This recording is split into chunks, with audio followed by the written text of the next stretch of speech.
कृष्ण के प्रति थोड़ी सी सेवा करने का अर्थ हम समझने का प्रयास कर रहे हैं। तो थोड़ी सी सेवा का अर्थ यानी ये मतलब नहीं है कि हम उसको बीच में ही छोड़ दें। इसका मतलब है स्लाइट परफॉर्मेंस की जब हम बात करते हैं, हो सकता है मात्रा में वह सेवा बहुत छोटी हो, लेकिन जो रिस्पॉन्सिबिलिटी हमको मिली है, जो हमारी कोटा ऑफ सर्विस है, उसको हमको परफेक्टली करना है। Do it perfectly and do it completely, उसको बीच में नहीं छोड़ना। तो हम एक एग्जाम्पल के माध्यम से समझ सकते हैं। अगर हम उसको अच्छे से करने का प्रयास करते हैं तो भगवान उससे प्रसन्न होते हैं। रामायण का प्रसंग आता है, जब ब्रिज बनाया जा रहा था तो हनुमान जी बहुत बड़ी सेवा कर रहे थे। बड़े बड़े पहाड़ समुद्र में फेंक रहे थे पुल बनाने के लिए, और वहां पर एक छोटी सी गिलहरी आई, वो अपनी क्षमता के अनुसार प्रयास कर रही थी। हनुमान जी को गुस्सा आ गया उसको देखकर। तुम्हें क्या लगता है, ये कंकड़ पत्थर या रेत के कण डालने से 100 योजन का तुम समुद्र पे पुल बांध दोगी? लेकिन भगवान श्री राम ने हनुमान जी की इस बात को सुन लिया और उन्होंने उनको डांटा, तुम क्या समझते हो कि तुम ये जो बड़ा बड़ा प्रयास कर रहे हो उससे तुम कर लोगे? वो क्षमता देखो, उसकी क्षमता अगर 5 ग्राम उठाने की है तो वो 10 ग्राम उठाने का प्रयास कर रही है, और तुम 500 किलो उठा सकते हो, 250 किलो उठा रहे हो। तो भगवान इससे प्रसन्न होते हैं जब हम पूरा प्रयास करते हैं। तो जो भी कोटा ऑफ सर्विस है हमारा, उसकी रिस्पॉन्सिबिलिटी लेना और उसको परफेक्टली करने का प्रयास करना, कंप्लीटली करने का प्रयास करना, उसको बीच में नहीं छोड़ना। तो चाहे वो छोटी सी सेवा हो, बर्तन मांजने की सेवा हो, उसको भी ऐसे अच्छे से करना कि भगवान की सेवा के लिए इनकी आवश्यकता है। तो जो भी सेवा है उसको हम करेंगे। फिर उसके बाद हमने अर्चन की परिभाषा को समझा। रूप गोस्वामी जी भक्ति रसामृत सिंधु में बताते हैं, अर्चन का अर्थ होता है जब शुद्धि और न्यास आदि क्रिया करने के पश्चात, पूर्वांग कर्म की क्रिया करने के पश्चात जो अर्चन के आइटम्स होती हैं, जिनको हम उपचार भी कहते हैं। तो आइटम्स को उपचार, ऑफर करना उनको आइटम्स को, वो वस्तुओं को द्रव्य कहते हैं, और वो जो ऑफर करना उसको उपचार कहते हैं। ठीक है। तो जब वह आइटम्स अर्पण की जाती हैं मंत्र के माध्यम से, तो वह अर्चन कहलाता है। फिर हमने 2 नियमों के विषय में चर्चा की। सारे दो जो नियम है, 2 नियम वो उसी के दास हैं। कौन कौन से 2 नियम है? Always remember Krishna, never forget Krishna. और फिर हमने ये समझा इसमें से महत्वपूर्ण कौन सा है, भगवान का हमेशा स्मरण करना, उनको भूलना नहीं, उनको कभी सेकेंडरी पोजीशन पर नहीं लेके आना। तो जो उनकी पसंद है, उनकी पसंद के लिए हमको कार्य करना। तो ये हमने जाना था इसके विषय में। अब हम थोड़ा सा आगे चर्चा करेंगे। आज की कक्षा हम शुरुआत करेंगे प्रभुपाद जी के एक प्रवचन के माध्यम से। तो ये जो प्रवचन है, ये छोटा सा प्रवचन है, लेकिन बहुत ही ये इंस्ट्रक्टिव है। और उसका एक सेक्शन है, लेकिन ये इंग्लिश में है। तो ध्यान पूर्वक आगे कोशिश कीजिए इसको सुनने की, नहीं तो हम इसको समझने का प्रयास करेंगे। अगर आपको पूरा नहीं भी समझ में आता है तब भी कोई दिक्कत नहीं है। आप कुछ शब्द या प्रभुपाद जी का भाव समझने का प्रयास कीजिए। बहुत महत्वपूर्ण भाव प्रभुपाद जी इसमें दिखा रहे हैं। तो अगर हम भाव भी कैच कर लेते हैं तो हमको उसका सारा एसेंस पता चल जाएगा। Because the bhakta is offering, he cannot refuse. Jimang bhaktya prajach. The real thing is bhakti. What you can offer to Krishna, everything belongs to Krishna. What you have got, what is your value, and what is the value of your things? There is nothing. Therefore, the real thing is bhaktya. Real thing is your feeling. Krishna, kindly take it. I have no qualification. I am most rotten, fallen. But I have brought this thing for you. Please take. This will be accepted. Don't be perturbed. Always be careful. You are dealing with Krishna. That is my request. Thank you.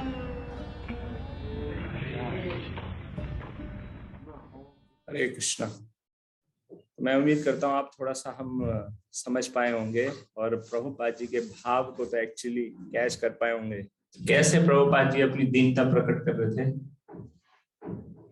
Prabhupada ji आंसू बहाकर अपनी दीनता प्रकट कर रहे थे। आखिरी के अगर हमने नोट किया होगा तो ही वाज क्राइंग, क्यों कि we are dealing with Krishna. और फिर प्रभुपाद जी कहते हैं डोंट बी पफ्ड अप, कि हमको ये महान सेवा करने का मौका प्राप्त हो गया, हम आखिर क्या भगवान को ऑफर कर ही सकते हैं, सब कुछ उन्हीं का है। लेकिन हाँ, ये भगवान क्या देखते हैं, रियल थिंग इज भक्ति। रियल थिंग इज कई 2 से 3 बार बोला, रियल थिंग इज भक्ति, फीलिंग्स। तो ये मेन थिंग है। तो यानी बड़े बड़ा ऑपोनेंट सेवा करके हम भगवान को प्रसन्न नहीं कर सकते। हो सकता है भगवान छोटी सी ऑफरिंग से भी प्रसन्न हो जाए, ठीक है। लेकिन अगर उसमें भक्ति का समावेश है और अगर उसमें भक्ति का अभाव है तो फिर भगवान उसको स्वीकार नहीं करने वाले। हमने कल भी चर्चा किया था, आज बस उसको हम कोट करेंगे। दुर्योधन और विदुरानी का एग्जाम्पल हम देख सकते हैं। तो दुर्योधन ने 56 भोग लगाया, भगवान ने स्वीकार नहीं किया। विदुरानी के द्वारा भोग लगाए गए केले के छिलकों को भी भगवान ने स्वीकार किया, बिकॉज रियल थिंग इज भक्ति। तो वो हमको विकसित करने का प्रयास करना है।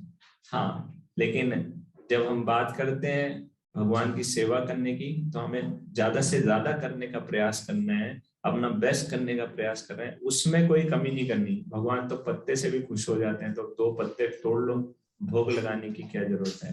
या कुछ लोग माखन मिश्री का ही भोग लगाते हैं और घर में खुद 56 भोग खाते हैं, तो फिर उससे भगवान प्रसन्न नहीं होंगे। लेकिन अगर हमारी क्षमता से हम अधिक करते हैं तो उससे जरूर भगवान प्रसन्न होंगे, ठीक है। अब हम आगे चलेंगे, आगे हम डिस्कस करेंगे कि जब हम शिव विग्रह की सेवा अर्चना की बात करते हैं तो कभी कभी ऐसा मन में प्रश्न आता है कि कलयुग में शिव विग्रह की सेवा करनी चाहिए।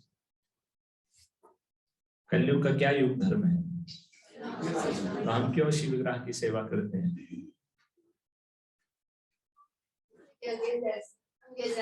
एंगेज रहने के लिए, पर्सनल कनेक्शन। जी, की सेवा से हमें विग्रह के प्रति और प्रेम या उचित। ओके जी माता जी। ओके, सबसे आसान तरीका है, हम रूपानुगा हैं और रूप गोस्वामी जी ने हमको कहा है, इसलिए हमारे आचार्यों ने हमको कहा है सबसे आसान तो यही होना चाहिए। जो हमारे आचार्यों ने हमको मार्ग दिखाया हम उस पर चलते हैं। उसके विषय में और था थोड़ा सा चर्चा करेंगे। अब रूप गोस्वामी जी को ये किसने बताया, चैतन्य महाप्रभु ने।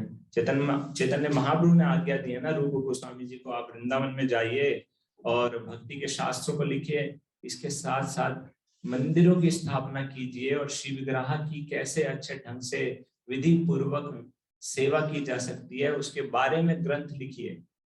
तो रूप गोस्वामी जी ने, जो भक्ति रसामृत सिंधु से हमने ये श्लोक लिया, वो रूप गोस्वामी जी ने चैतन्य महाप्रभु की शिक्षाओं पर आधारित करके लिखा है। जब उनको शिक्षा दिया था रूप गोस्वामी जी ने प्रयागराज में 10 दिनों के लिए दशाश्वमेध घाट पे, उसके बाद सनातन गोस्वामी जी को 2 महीने के लिए शिक्षा दिया और उस पर सनातन गोस्वामी जी ने हरि भक्ति विलास, जिसमें शिव विग्रह की सेवा। तो चैतन्य महाप्रभु ने स्थापित किया है युग धर्म हरि नाम संकीर्तन। और चैतन्य महाप्रभु के एग्जाम्पल से अगर हम देखते हैं तो चैतन्य महाप्रभु स्वयं डीटी वर्शिप करते थे, नहीं करते थे? तो जगन्नाथ मंदिर में क्या करने जाते थे? गोवर्धन शिला। हाँ, तो दर्शन करना शिव विग्रह की सेवा करने का भाग है कि नहीं है? उनका प्रसाद ग्रहण करना शिव विग्रह की सेवा करने का भाग है कि नहीं है? तो मैंने नहीं पढ़ा है, लेकिन प्रभु जी कह रहे हैं उनके पास शालिग्राम शिला था और गुजरात था, गोवर्धन शिला था चैतन्य महाप्रभु के पास। साक्षी, हाँ, हर साउथ इंडिया में गए थे और प्रत्येक मंदिरों में जाकर दर्शन किया करते थे और उनके सामने नृत्य भी किया करते थे। तो ये सब क्या है, शिव विग्रह की सेवा का ये एक भाग है, इसको हम शिव विग्रह की सेवा से अलग नहीं कर सकते हैं। तो चैतन्य महाप्रभु ने अपने डिसाइपल्स को निर्देश दिया और उन्हीं के माध्यम से हम उन्हीं की शिक्षाओं पर आधारित हम सेवा करने का प्रयास कर रहे हैं, ठीक है। लेकिन फिर भी जब हम बात करते हैं तो कुछ ऐसे हमारे मन में प्रश्न आ जाते हैं, थोड़ा सा उनको भी देख लेते हैं, कुछ एक्सक्यूज देते हैं। पुस्तक वितरण अधिक महत्वपूर्ण है, संगमरमर बेचो और किताबें छापो, ये हमने सुना होगा। मार्ग किनके वचन है ये? भक्ति सिद्धांत सरस्वती ठाकुर महाराज जी ने शील प्रभुपाद जी को राधा कुंड के तट पर ये बताया, क्योंकि बाग बाजार में जो गौड़िया मठ है वहां पर ब्रह्मचारी आपस में लड़ रहे थे कौन सा उनको कमरा चाहिए। संगमरमर मार्बल के पत्थर को देखकर तो नदी की साइड का उनको खिड़की वाला विंडो वाला वेंटिलेटेड रूम की आवश्यकता थी, तो इससे थोड़ा सा क्षुब्ध हो गए थे। अब लेकिन वही भक्ति सिद्धांत सरस्वती ठाकुर महाराज जी हैं, तो उन्होंने कितना प्रिंटिंग प्रेस लगाया है? तीन प्रिंटिंग प्रेस लगाया, और गौड़िया मठ कितने बनाए हैं? 64। तो इसी से हम देख सकते हैं। तो इसका मतलब लिटरल मीनिंग किसी बात का नहीं लेना चाहिए। पुस्तकों में भी बताया गया किस प्रकार से हरि नाम लेना चाहिए, और यही बताया गया किस प्रकार से विग्रहों की सेवा करनी चाहिए। तो दोनों ही कार्य हैं, किसी को हम अलग नहीं कर सकते हैं। ठीक है, तो अर्च विग्रह की पूजा अर्चना शुरुआती भक्तों के लिए है, ठीक बात है ना। न्यूफाइड डिवोटीज के लिए, तो नए डिवोटीज हैं, अशिक्षित हैं या ज्यादा पढ़े लिखे नहीं है, इनको लगा दो शिव विग्रह की सेवा में। रूप गोस्वामी, जीव गोस्वामी, सनातन गोस्वामी सब न्यूफाइड डिवोटीज थे, तभी उनके भी बड़े बड़े मंदिर उन्होंने बनाए, नहीं है ना ऐसा। तो ये बात बोली जाती है वो न्यूफाइड डिवोटीज के द्वारा बोली जाती है, तो उनकी अंडरस्टैंडिंग क्या है? कम है, तब वो ऐसी बात को बोलते हैं। हमारे आचार्यों ने अपने माध्यम से हमको शिव विग्रह की सेवा करने बताया। शील प्रभुपाद जी ने 108 मंदिरों की स्थापना की। अगर इतना आवश्यकता नहीं होता तो शील प्रभुपाद लोटस टेम्पल है ना ईस्ट ऑफ कैलाश मंदिर के पीछे, वैसे मंदिर बना देते, सुंदर मंदिर बनाते। डीटीज नहीं है, क्या रखने की जरूरत है? इतनी सेवा करनी पड़ती है, उनका श्रृंगार करना पड़ता है, 5 बार भोग लगाओ, 5 बार आरती करो, सफाई का ध्यान करो, पता नहीं क्या क्या, इतना तामझाम पालने की क्या जरूरत है? नहीं, आवश्यकता है इसके लिए। और आचार्य अपने माध्यम, आचार्य खुद भी इस करके दिखाते हैं, और हम अपने गुरु महाराज को देख सकते हैं, हिज होलीनेस गोपाल कृष्ण गोस्वामी महाराज, कितना उनका रुचि है। तो उनको क्या हम कह सकते हैं? शुरुआती भक्तों के लिए नहीं ना। दूसरा आगे बढ़ते हैं। एक मूर्ति को इतनी समृद्धि क्यों प्रदान करना? आप जरूरतमंद लोगों को खिलाने के लिए पैसे का उपयोग कर सकते हैं, ठीक बात है कि नहीं? नहीं है। वैसे तो अगर शास्त्र हमको प्रिंसिपल बताते हैं तस्मिन तुष्ट यस्मिन तुष्टे जगत तुष्ट, अगर भगवान को हम प्रसन्न कर लेंगे तो सब जगत तुष्ट हो जाएगा। बिल्कुल इसी प्रकार से है जो श्लोक बताते हैं, यथा तरोर मूल निषेचने शनेना तृप्यंति तद्भुजो उपशाखा, कि अगर हम जड़ में पानी डालते हैं तो जो भुजाएं उनकी उपशाखाएं हैं वो अपने आप ही तृप्त हो जाती हैं। और ऐसा भी होता है मंदिर में, ऐसा नहीं है कि सिर्फ भगवान को ही भोग लगाया जाता है और उसके बाद उस प्रसाद का कौन सेवन करता है? सभी भक्त लोग सेवन करते हैं। फिर फूड फॉर लाइफ प्रोग्राम्स हैं, पूरा मैसिव डिस्ट्रीब्यूशन होता है। बालाजी मंदिर में 60 करोड़ का ड्रेस भगवान को पहनाया जाता है, ठीक है, और उसके बाद वहां पर जो प्रसाद है वो भी तो 24 घंटे चलता है। ऐसा नहीं है कि सिर्फ भगवान की सेवा अच्छे तरीके से हो रही है, जो उनकी संतान है उनको भी पर्याप्त मात्रा में भोजन नहीं कहना चाहिए, क्योंकि वो साधारण भोजन नहीं है, वो प्रसाद है, भगवान की कृपा है, सैंक्टिफाइड फूड है, जिससे उनकी भूख तो शांत होगी लेकिन उनकी आध्यात्मिक प्रगति भी होगी। तो ये बहुत महान कार्य है, ठीक है। तो ऐसा नहीं है कि हाँ पैसे की बात आई है तो पैसे से भगवान की सेवा भी हो रही है और गरीबों जरूरतमंदों की नीड्स को भी पूरा किया जा रहा है। पहले से ही बहुत सारे मंदिर हैं, है ना, बहुत सारे मंदिर है ना पहले से। केरल में चले जाएंगे ना, एक गली में 3 से 4 चर्चेस आपको प्राप्त होंगी। मंदिर वहां बना नहीं सकते, मंदिर तो छोड़ दीजिए, वहां पर हरि नाम संकीर्तन निकालना भी एक बहुत बड़ा चैलेंज की बात है। केरल भारत में ही है ना, ये तो हम सब जानते ही हैं, वहां की ऐसी बुरी हालत है। तो जितने मंदिर हैं अभी पर्याप्त मात्रा में नहीं है, और मंदिरों की आवश्यकता है हरि नाम का प्रचार करने के लिए, सबको हरि नाम से जोड़ने के लिए। तो ये उन्हीं लोगों के द्वारा ये ऐसा आर्ग्यूमेंट दिया जाता है। अगर उनसे हम कहेंगे तो फिर आप क्यों और चर्चेस खोलना चाहते हैं और वो सब अलग अलग मॉस्क इत्यादि खोलना चाहते हैं, वो उसके लिए वो तैयार हैं, लेकिन बोलेंगे कि बहुत तो मेरी जरूरतें अधिक महत्वपूर्ण है, ठीक बात है। My needs are important.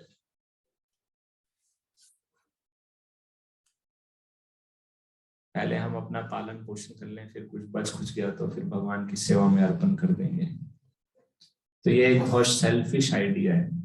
जो भगवान के भक्त होते हैं वो भगवान की चिंता करते हैं, और क्योंकि वो भगवान की चिंता करते हैं तो भगवान उनकी चिंता करते हैं। यह सेवा केवल शुद्ध जीवों के लिए है। एक्चुअली ये सेवा शुद्ध करने के लिए भी है। हाँ, एक सर्टेन लेवल ऑफ, हम कहेंगे प्यूरिफिकेशन, या एक सर्टेन लेवल ऑफ जो डिटर्मिनेशन को भगवान की सेवा के लिए हरे कृष्ण महामंत्र के जब साधना में अपने आप को प्राप्त कर लेता है, उनको ये सेवा का मौका प्राप्त हो जाता है। लेकिन इस सेवा में जुड़ने से और शुद्धिकरण भी प्राप्त होता है, और हम भगवान के और नजदीक जा सकते हैं। तो और शुद्धिकरण करने के लिए अच विग्रह की पूजा अर्चना इस युग की प्रक्रिया नहीं है। कृते अध्याय तो विष्णु त्रेतायाम यजतो मखा द्वापरे परिचर्यायाम फलो तद्हरि कीर्तनात्। इसका क्या अर्थ है? ठीक है, या इसको हम ऐसे भी कह सकते हैं, जो फल सतयुग में प्राप्त होता था यज्ञ के द्वारा त्रेता में, हाँ, सतयुग में तपस्या के द्वारा, त्रेता में यज्ञ के द्वारा, द्वापर में शिव विग्रह की सेवा करके, और कलयुग में हरे कृष्ण महामंत्र का जप करके एक समान ही फल प्राप्त होता है। तो इस श्लोक में कभी भी ये नहीं कहा गया कि शिव विग्रह की सेवा नहीं कर सकते, उसकी आवश्यकता नहीं है, या उससे कम आपको फल प्राप्त होगा। तो गलत हम इसका मीनिंग इंटरप्रिटेशन ले लेते हैं कि इसमें मना किया गया है। कहीं मना नहीं किया गया। हाँ, ये बताया गया है अगर आपकी पूर्ण श्रद्धा विश्वास, या आप हरे कृष्ण महामंत्र में इतना दृढ़ हो चुके हैं, आपकी ऊंची स्थिति हो चुकी है, और इतना उसमें पूर्ण राग प्रेम भाव सब कुछ उत्पन्न हो चुका है, तो वो सफिशिएंट है, आपको फल प्राप्त हो जाएगा। लेकिन ये चेक करना है क्या हमारी ऐसी स्थिति है अभी। तो इसको हम आगे समझने का प्रयास करेंगे कि क्या हम उस स्तर पर हैं कि नहीं। लेकिन इस श्लोक का गलत इंटरप्रिटेशन नहीं करना चाहिए, हमको ये जानना चाहिए। इसमें अंतिम पॉइंट है, क्या आप मूर्तियों की सेवा कर रहे हैं? तो ये हम चर्चा कर चुके हैं कि अर्च विग्रह के रूप में भगवान स्वयं प्रकट होते हैं, और हम प्रतिमा नहीं तुम्हें साक्षात Brajendra Nandan, they are not ordinary statues. तो हम आगे चलेंगे। अब हम चर्चा करेंगे दो विधियों के विषय में। भगवान की सेवा करने के लिए दो विधियां होती हैं, एक पांचरात्रिक विधि कहलाई जाती है और एक भागवत विधि कहलाई जाती है। तो इनसे हम क्या समझते हैं, पांचरात्रिक विधि और भागवत विधि। तो जब हम पांचरात्रिक विधि के विषय में चर्चा करते हैं, तो पांचरात्रिक विधि अर्थात जो नियमों के अनुसार शिव विग्रह की सेवा से संबंधित हैं, जिसमें रूल्स एंड रेगुलेशंस का पालन करने के विषय में बताया जाता है। और इसके विषय में पंचरात्रिक यानी 5 रातों के अंदर भगवान श्री नारायण के द्वारा स्वयं ये ज्ञान दिया गया। और 108 पंचरात्र पुराण शास्त्र हैं, अलग अलग उसमें हम अगर पढ़ेंगे तो उसमें अलग अलग वक्ता हो सकते हैं, लेकिन सब कुछ देखा जाए तो सारी की सारी टीचिंग्स उसमें भगवान के द्वारा ही सबसे पहले भगवान के द्वारा दी जाती है, और उसके बाद उसमें अलग स्पीकर हो सकते हैं, जैसे किसी में शिव जी के द्वारा भी ये 5 रात बोले गए हैं। लेकिन बेसिकली जो हम मेन मुख्य भक्ति 5 रात के विषय में चर्चा करें वो कौन सा होता है, नारद पंचरात के विषय में आपने सुना होगा। तो उसमें बताते हैं 5 रात्रि विधि या शिव विग्रह की सेवा से संबंधित 5 रातों के अंदर जो ज्ञान दिया गया, ठीक है, उसके 5 मुख्य टॉपिक होते हैं 5 रात्रि विधि में की, या 5 रात जो पुराण है उसके 5 मुख्य टॉपिक हैं। तो उसका पहला टॉपिक तत्व दूसरा मुक्ति, तीसरा भक्ति, चौथा योग और पांचवा विषय। पांच मुख्य टॉपिक हैं उसके। और दूसरा होता है भागवत विधि। भागवत विधि जो कि प्रचार की विधि है, नाम जप, भागवत श्रवण इत्यादि पे, श्रीमद् भागवतम का अध्ययन इत्यादि, इसके ऊपर जो बेस है विधि, उसको हम भागवत विधि कहते हैं। हमारे आचार्यों के द्वारा हमको दोनों ही विधियों के विषय में बताया गया। ये दोनों विधि बताई जाती हैं जैसा कि हम स्क्रीन पर देख सकते हैं, रेल के दो ट्रैक के समान जो कि आपस में पैरेलल चलती हैं। इसमें से किसी एक का भी हम त्याग नहीं कर सकते। क्या होगा अगर रेलवे ट्रैक एक खराब हो जाएगा, रेल का एक्सीडेंट हो सकता है, या फिर अगर हम कोशिश करें दोनों ट्रैक में से एक ट्रैक पर ही अपनी गाड़ी को चलाने के लिए, तो ये संभव नहीं है। और ये किस कारण से संभव नहीं है उसको हम थोड़ा सा समझने का प्रयास करेंगे।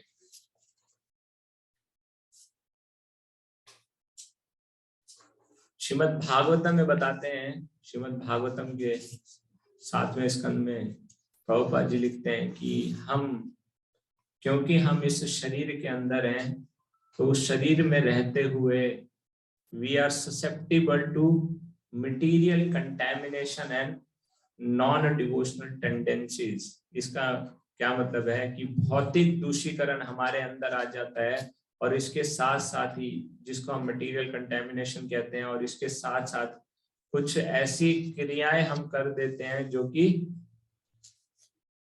भक्ति के इतने अनुकूल नहीं है। जिस प्रकार से हम समझने का प्रयास करेंगे, मटेरियल कंटेमिनेशन किस प्रकार से आता है। शरीर को क्या कहा जाता है? शरीर को कहते हैं हम नव द्वारे पूरे देही। देही के अंदर, देही जिसके अंदर निवास करता है वो क्या है? 9 द्वार वाला एक किला है, दुर्ग है, या वो शरीर है। तो ये 9 के 9 द्वार हैं, उनसे किस प्रकार का पदार्थ निकलता है? जो भी पदार्थ इन द्वारों से निकलता है उसको मल कहा जाता है, और वो दूषीकरण को उत्पन्न करता है।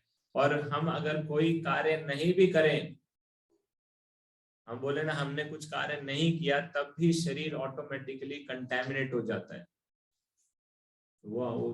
और इसीलिए शरीर के किसी भी छिद्र को अगर हम स्पर्श कर लेते हैं तो हमको हाथ धोने की आवश्यकता पड़ती है, ठीक है। और मल त्याग करने के बाद हमको स्नान करने की आवश्यकता पड़ती है, तभी हम कुछ और कार्य कर सकते हैं, क्योंकि वो दूषित पदार्थ माना जाता है। जो शरीर के रोम छिद्र भी हैं, उनसे पसीना निकलता है, तो वो भी एक प्रकार से वेस्ट है। उसको स्पर्श करेंगे या बहुत अत्यधिक पसीना आ जाएगा, तब भी हमको स्नान करने की आवश्यकता पड़ती है। तो इसीलिए ये जो भौतिक दूषीकरण है ये ऑटोमेटिकली आ जाता है। लेकिन हम जब शिव विग्रह की सेवा की बात करते हैं तो उसके कुछ नियम बताए जाते हैं, अपने आप को शुद्ध करने के विषय में बताया जाता है, स्नान करने के विषय में बताया जाता है। हम 1 घंटे से ज्यादा सो जाते हैं तो हमको स्नान करना पड़ता है, तब जाकर हम भगवान की सेवा में जुड़ सकते हैं। अगर ये सब नहीं होगा, शिव विग्रह की सेवा नहीं होगी, रूल्स एंड रेगुलेशंस नहीं होंगे, तो शायद कौन इतना स्नान करेगा। इसको इतना स्नान करना अच्छा लगता है। अभी हम सुन रहे थे कि फ्रांस में ऐसा है कि वहां पर लोग नहाते नहीं है। अभी बोले 2 दिन 3 दिन होते नहाते ही नहीं है, फैशन ही नहीं है वहां पर। इसलिए फ्रांस की जो फ्रेगनेंस है सबसे ज्यादा फेमस होती है, क्योंकि वहां पर वो उन्होंने इतना इसको डेवलप किया है। क्योंकि नहाना नहीं है, अब उस जो शरीर से गंध आ रही है उसको कैसे दबाया जाए। लेकिन भारत में क्योंकि लोग स्नान, और भारत के लोग स्नान जरूर करते हैं, क्योंकि उनको पता है कि अगर हम मंदिर जाएंगे, भगवान का दर्शन इत्यादि करेंगे, तो उसके लिए आवश्यकता है। तो इसीलिए शिव विग्रह की ये जो पांचरात्रिक विधि है वो हमको मदद करती है। पांचरात्रिक विधि हमको मदद करती है तमोगुण से रजोगुण और रजोगुण से सतोगुण में आने। विशेष रूप से कह सकते हैं कि सतोगुण तक आने में हमें पांचरात्रिक विधि मदद करती है। और जो भागवत विधि है वो हमको मदद करती है सतोगुण से शुद्ध शतु में आने में। तो हमको दोनों की ही आवश्यकता है, इसीलिए हम दोनों का पालन करते हैं। और अगर हम बहुत ज्यादा दूषित अवस्था में हैं, हमारी चेतना भी दूषित होगी, क्योंकि उसका प्रभाव पड़ता है। हम देख सकते हैं इसको, अगर हम घंटों सो जाएंगे, तमोगुण का अत्यधिक प्रभाव होगा, तो हमारा अपने हम ऑटोमेटिकली देखेंगे कि हमको कुछ करने की इच्छा नहीं है तमोगुण के प्रभाव के कारण। लेकिन हम वहीं पर स्नान करेंगे तो हम फिर से रिफ्रेश हो जाते हैं और हम कुछ और कार्य कर सकते हैं। यानी कि अगर तमोगुण का बहुत अत्यधिक प्रभाव होगा तो हम हरि नाम भी ठीक से नहीं ले सकते। जब हमको निद्रा अधिक आ रही होती है तब हम हरि नाम भी ठीक से नहीं ले सकते। तो सतोगुण तक आना और सतोगुण से शुद्ध में आने के लिए भी हमको स्वच्छ रहना या अपने आप को शुद्ध करने की आवश्यकता है। इस और डीटी वर्शिप या शिव ग्रह की सेवा का क्या अर्थ है? हम कुछ भी करें, भगवान की सेवा किसी भी प्रकार से करें, हमको अपने आप को शुद्ध रखना ही पड़ता है। और जब हमने अपने आप को शुद्ध रखते हैं तो ऑटोमेटिकली हम देखेंगे कि हम भगवान के नामों का उच्चारण भी अच्छी कॉन्शियसनेस में कर सकते हैं। इसीलिए हमें बताया जाता है कि हम शुरुआत की अवस्था में हमें अपने आप को बहुत उच्च लेवल का नहीं समझना चाहिए और हरिदास ठाकुर को इमिटेट करने का प्रयास नहीं करना चाहिए। ठीक है। तो हरिदास ठाकुर रोज नित्य 192 माला का जप करते थे और भागवत विधि में पूर्ण रूप से उन्होंने अपने आप को संलग्न किया था। लेकिन हमें उनको इमिटेट करने का प्रयास नहीं करना चाहिए। हमें हमारे लिए दोनों ही विधियां बहुत अधिक महत्वपूर्ण है। और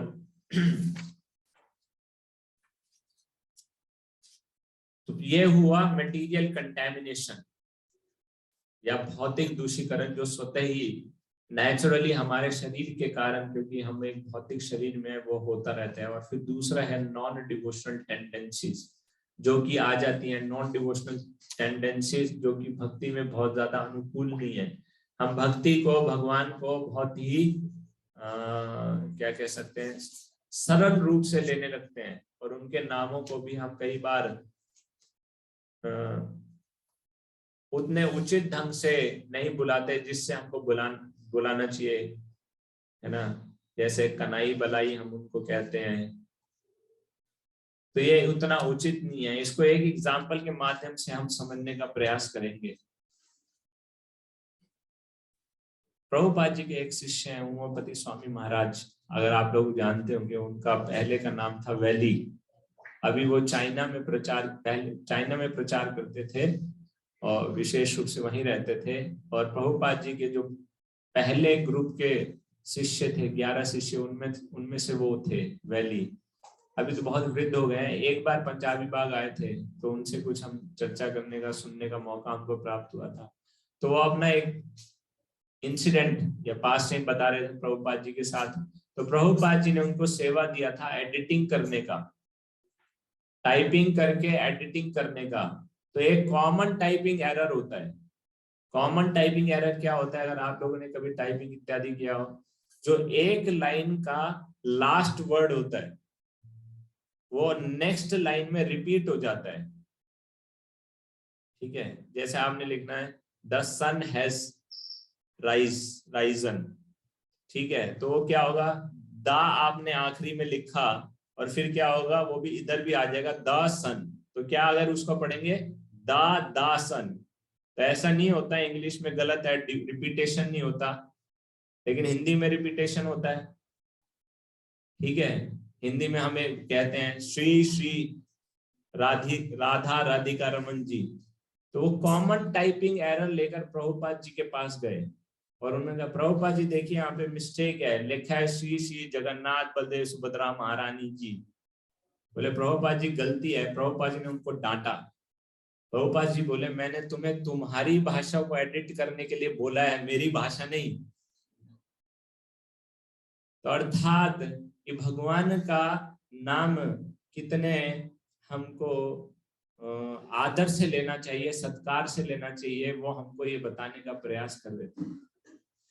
ठीक है। तो इसीलिए हमको भगवान को उनके नामों को निक नेम से उतारना, निक नेम से बुलाना या उनके शॉर्ट फॉर्म बना देना, ये उतना उचित नहीं है ना। कभी कभी ऐसा देखा जाता है, सुना जाता है कि जगन्नाथ बलदेव सुभद्रा महारानी को कहते हैं जग्गू और बिल्लू।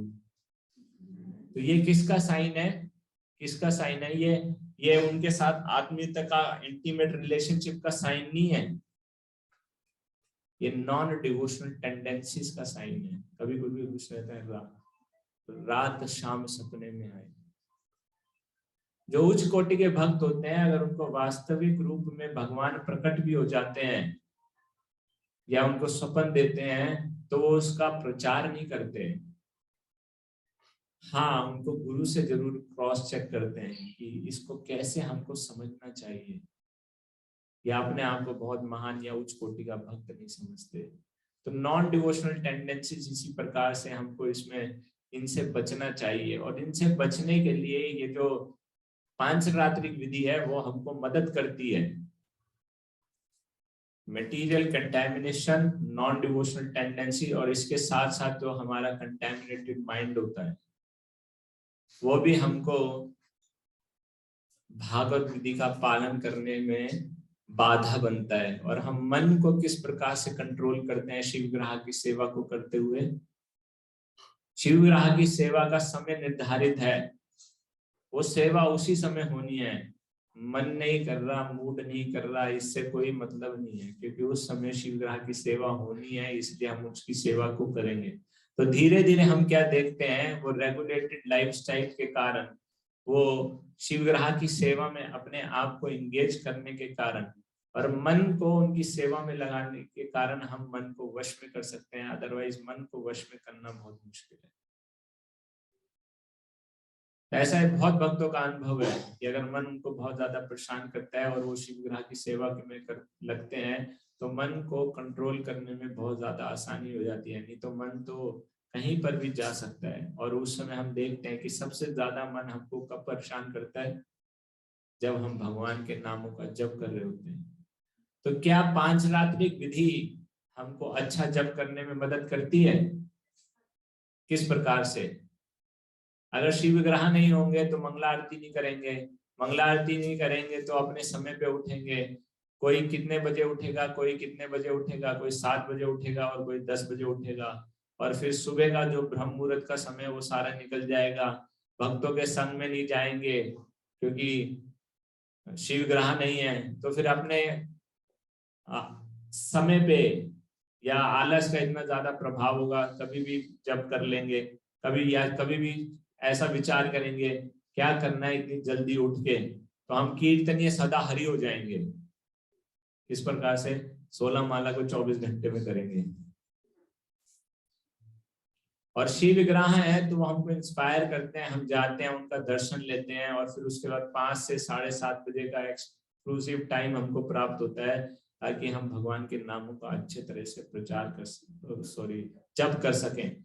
और इसीलिए ये पांचरात्रिक विधि हमको मदद करती है अच्छे तरीके से भागवत विधि का पालन करने में।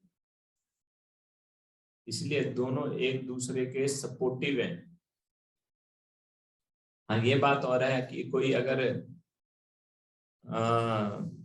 इतना क्वालिफाइड हो चुका है कि वो भागवत विधि को में अच्छे से पूर्ण रूप से प्रगति कर चुका है, और वो अगर पांचरात्रिक विधि का पालन नहीं कर सकता या नहीं करना चाहता तो कोई बात नहीं है, लेकिन हमको अपनी स्थिति जाननी चाहिए। और अगर ऐसा हो भी गया है तब भी गुरु की आज्ञा लेनी चाहिए और उनसे क्रॉस चेक करना चाहिए कि मेरे को ऐसा लगता है, कहीं मुझे गलतफहमी तो नहीं हो गई है। अब हम जानने का प्रयास करेंगे कि प्रभुपाद जी ने पांचरात्रिक विधि और भागवत विधि के विषय में क्या बताया है। तो कुछ एक कोट है, हम पढ़ेंगे। तो मैं पढ़ता हूँ, आप लोग ध्यानपूर्वक इसको सुन सकते हैं। चैतन्य चेतामृत का एक तात्पर्य है जिसमें बताते हैं, कभी कभी कनिष्ठ भक्तों का मानना है कि वे अक्ष विग्रह की पूजा अर्चन किए बिना श्रवणम कीर्तन प्रक्रिया जारी रख सकते हैं, लेकिन श्रवणम कीर्तन का पालन हरिदास ठाकुर जैसे अत्यधिक विकसित भक्तों के लिए है, जो अक्ष विग्रह की पूजा किए बिना श्रवणम कीर्तन प्रक्रिया में लगे हुए हैं। हालांकि किसी को हरिदास ठाकुर की झूठी नकल नहीं करनी चाहिए और श्रवणम कीर्तन में शामिल होने की कोशिश करने के लिए अक्ष विग्रह की पूजा अर्चना छोड़नी नहीं चाहिए। तो कोई इस आधार पर कि क्योंकि मुझे श्रवण जप करना है या प्रचार करना है कि इसके नाम पर या कोई और सेवा करनी है, इसके नाम पर अर्च विग्रह की पूजा नहीं छोड़नी चाहिए, क्योंकि अभी हमारी ऐसी स्थिति नहीं है। दोनों में ऐसा नहीं है कि एक को करना है, दोनों में हमें बैलेंस बनाने की आवश्यकता है। और अगर हम ऐसा नहीं करेंगे, केवल हम पांचरात्रिक विधि का पालन करते रहेंगे और श्रवणम कीर्तन नहीं करेंगे, तो क्या होगा? तो धीरे धीरे अर्च विग्रह के महत्व को हम समझ नहीं पाएंगे, उनकी सेवा के महत्व को नहीं समझ पाएंगे, या उनकी सेवा को इतने अच्छे तरीके से नहीं लेंगे, और पूरी विधि को हम अच्छे तरीके से पालन नहीं करेंगे। तो प्रभुपाद जी बताते हैं, हमें ऐसे लगने लगेगा कि गुरु जी ने हमको गलाग्रह दिया है। गलाग्रह क्या होता है? गलाग्रह अर्थात किसी व्यक्ति को अगर उसके गले में पत्थर बांध के नदी में फेंक दिया जाए तो उसको कहते हैं गलाग्रह। तो हमको भी ऐसे ही लगेगा, गुरु जी ने हमको गलाग्रह दिया है, जिससे हमारा दम घुट रहा है और हम डूबते हुए जा रहे हैं भक्ति में। अगर हम अब श्रवण बंद कर देंगे, क्योंकि श्रवण के माध्यम से ही हमको शिव विग्रह की महिमा का पता चलता है, हमको ये बार बार याद दिलाते हैं कि ये प्रतिमा नहीं है, यह अर्च विग्रह है, यह साक्षात कृष्ण है, जो अपनी कृपा के रूप में यहाँ पर इस दिखने में भौतिक तत्वों को उन्होंने स्वीकार किया है, लेकिन है ये पूर्ण रूप से आध्यात्मिक। अपनी कृपा के लिए इन्होंने ये अवतार लिया, कृपा करने के लिए, हम जीवों पर अपनी कृपा करने के लिए उन्होंने ये अवतार लिया है। तो अगर हमें ये याद रहेगा तभी हम उनकी सेवा को अच्छे तरीके से करेंगे, और इसके लिए बार बार श्रवण करने की आवश्यकता है, क्यों हम भूल जाते हैं शिव विग्रह के महत्व को, हम भूल जाते हैं, और धीरे धीरे फिर उनकी सेवा हमको भारी लगने पड़ेगी। 4:30 बजे मंगला आरती, इसका मतलब जो भक्त भगवान को उठाने जाएगा तो उसको 2:30-3 बजे उठना पड़ेगा, नहाएगा, धोएगा, तैयार होगा, 3:45 पे भगवान को उठाना है, तो 3 बजे आएगा, तैयारियां शुरू करेगा, फिर उसके बाद सारी सेवाएं करेगा। कौन इतना टंटा पालेगा? कौन इतनी मेहनत करेगा? जैसे वो कहते हैं, आप पत्थर की सेवा के लिए इतनी मेहनत करोगे नहीं। तो इसलिए हमें बार बार ये याद दिलाने की आवश्यकता है, इसीलिए श्रवण कीर्तन करना भी बहुत आवश्यकता है। इसलिए जो पुजारी की सेवा में रहते हैं, कभी कभी उनको चैलेंज होता है, लेकिन उसको बैलेंस करने की आवश्यकता है। अपना जब साधना श्रवण कीर्तन करना भी बहुत जरूरी है, उसमें भी किसी प्रकार की कोई कमी नहीं आने देनी चाहिए। जैसा हम कल चर्चा कर रहे थे, हो सकता है 5 बजे जब नहीं कर पाए तो इसलिए 2:30 बजे उठते हैं, कोई बात नहीं, आधा घंटा पहले ही उठ जाए, 2 बजे उठ के 2 से 3 थोड़ा जप करें, ताकि हमको साधना भी करने का मौका प्राप्त हो जाए। एनीवेज, आगे देखते हैं इसके विषय में क्या बताते हैं प्रभुपाद जी। भागवतम का 7वें स्कंद का 5वां अध्याय में से है, शिव विग्रह सेवा को श्रवणम और कीर्तन के साथ ही पालन करना चाहिए। सभी मंत्रों में विशिष्ट शक्तियां होती हैं जिनका लाभ गृहस्थों को उठाना चाहिए। ऐसे अनेक मंत्र हैं जिनका पूर्व नाम नमः शब्द आता है, किंतु यदि कोई भगवान के पवित्र नाम का उच्चारण करता है तो वह नमः के कई बार उच्चारण करने का फल प्राप्त करेगा। भगवान के नामोच्चारण से भगवत प्रेम के पद तक पहुंचा जा सकता है। इस पर कोई यह प्रश्न कर सकता है, तो फिर दीक्षित होने की क्या आवश्यकता है? इसका उत्तर यही है, यद्यपि पवित्र नाम उच्चारण से आध्यात्मिक जीवन में प्रगति होती है, जिससे भगवत प्रेम का पद प्राप्त किया जाता है, किंतु भौतिक शरीर होने से मनुष्य भी कलमशग्रस्त हो सकता है। फलस्वरूप अर्चन विधि पर विशेष बल दिया जाता है। अतएव मनुष्य को चाहिए कि भागवत विधि तथा 5 रात्रि विधि, इन दोनों का ही लाभ उठाए। भगवान नारायण की पूजा 5 रात्रि विधि से की जाती है, जबकि भगवान कृष्ण की पूजा भागवत विधि से की जाती है। उनकी 5 रात्रि विधि से पूजा किए बिना कोई भी भगवान की पूजा भागवत विधि से नहीं कर सकता। वास्तव में नव दीक्षित भक्त भगवान की पूजा नारद पंचरात्र द्वारा निर्दिष्ट 5 रात्रि विधि से ही करते हैं।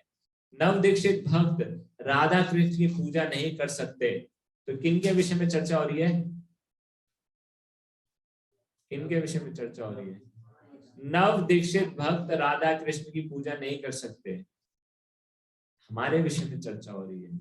2, 3, 4, 5 साल दीक्षा होने का ये मतलब नहीं है कि हम भक्ति में बहुत उन्नत स्थिति को हासिल कर चुके हैं। इसीलिए अगर हमें हमारे आचार्यों के द्वारा, गुरुजन के द्वारा विग्रह अगर राधा कृष्ण के भी दिए गए हैं, तब भी उनकी सेवा हमें लक्ष्मी नारायण के भाव में ही करनी चाहिए, यानी रिस्पेक्ट के साथ, ऑ एंड रेफरेंस के साथ करनी चाहिए और थोड़ा ऐश्वर्य के साथ करनी चाहिए। भागवत विधि में जिस प्रकार से राधा कृष्ण की सेवा की जाती है, जिसमें कोई नियम नहीं है, वो हम नहीं कर सकते, वो हमारा स्तर नहीं है। और प्रभुपाद जी ने हमको निर्देश दिया है कि चाहे राधा कृष्ण के भी विग्रह हो, हमें उनकी सेवा लक्ष्मी नारायण के भाव में करनी है, यानी ऑपुलेंस में करनी है। इसलिए तो हम देखेंगे जो मंदिर हैं जूही इत्यादि में किस प्रकार से उनकी ऑपुलेंस में सेवा होती है। अतः मंदिरों में विधि विधानों के अनुसार ही लक्ष्मी नारायण की पूजा की जाती है। भले ही मंदिर में राधा कृष्ण विग्रह हो, किंतु नव दीक्षित भक्तों द्वारा की गई पूजा लक्ष्मी नारायण पूजा के रूप में ही स्वीकार होती है। पांचरात्रि विधि से की गई पूजा विधि मार्ग कहलाती है और भागवत विधि से की गई पूजा राग मार्ग कहलाती है। अतः हम विधि मार्ग प्लेटफॉर्म पर नियामिक सिद्धांतों का पालन नहीं करते हैं और हमारी आंखों को अपराधों के लिए प्रशिक्षित करते हैं, तो हम प्रगति नहीं करेंगे। यानी कि हमें सावधानी पूर्वक, सतर्कता पूर्वक नियमों का पालन करने की आवश्यकता है। हम राग मार्ग का क्या अर्थ होता है, जिसमें नियमों का इतना पालन नहीं किया जाता, ठीक है, तो हम उसके स्तर पर शिव विग्रह की सेवा नहीं कर सकते। तो एक अपने प्रवचन में शील प्रभुपाद जी कहते हैं, लेकिन अगर हम सुनने और बोलने में रुचि नहीं रखते हैं तो यह वही बात होगी, बस फॉर्मूला, यह सब कुछ है और धीरे धीरे इसे रोक दिया जाएगा। जब तक श्रवणम और कीर्तन का जीवन ना हो तो यह बड़ी बड़ी इमारतें, मंदिर बोझ बन जाएंगे। तो हम भविष्य के लिए बोझ बनना चाहते हैं और हम सब श्रवणम और कीर्तन को छोड़ सकते हैं। यह बोझ होगा गला ग्रह, शीघ्रह नहीं या शिव विग्रह नहीं, गला ग्रह। शिव विग्रह का अर्थ है पूजा करने योग्य विग्रह। इसलिए यदि हम श्रवणम और कीर्तन को छोड़ देते हैं तो यह सोचा जाएगा कि हमारे गुरु महाराज ने गर्दन के चारों ओर बोझ दिया है, गला ग्रह। यह खतरा है। इसलिए हमें श्रवणम और कीर्तन में बहुत सावधान रहना चाहिए, अन्यथा यह श्रम व्यर्थ होगा। यह इमारत केवल कबूतरों और कपोत के लिए घोंसला होगी, यही खतरा है। शील प्रभुपाद जी हमें सावधान कर रहे हैं कि हम कोई भी एक विधि का पालन नहीं कर सकते, हमें दोनों विधि का ही पालन करना है। तो अब हम प्रभुपाद जी के मुख से सुनते हैं कि प्रभुपाद जी इसके विषय में क्या बता रहे हैं। Therefore, the Vidhi Marga means to work under the direction of the spiritual master. Just like apprentice in a factory, one is working as apprentice, he does not know how to. But gradually, when he becomes practice, then he gets a good job, good salary. Is it not? Similarly, this is apprenticeship. To rise early in the morning, offer Mangalarati and Bhog, these are so many rules and regulations. Then naturally there will be a spontaneous love.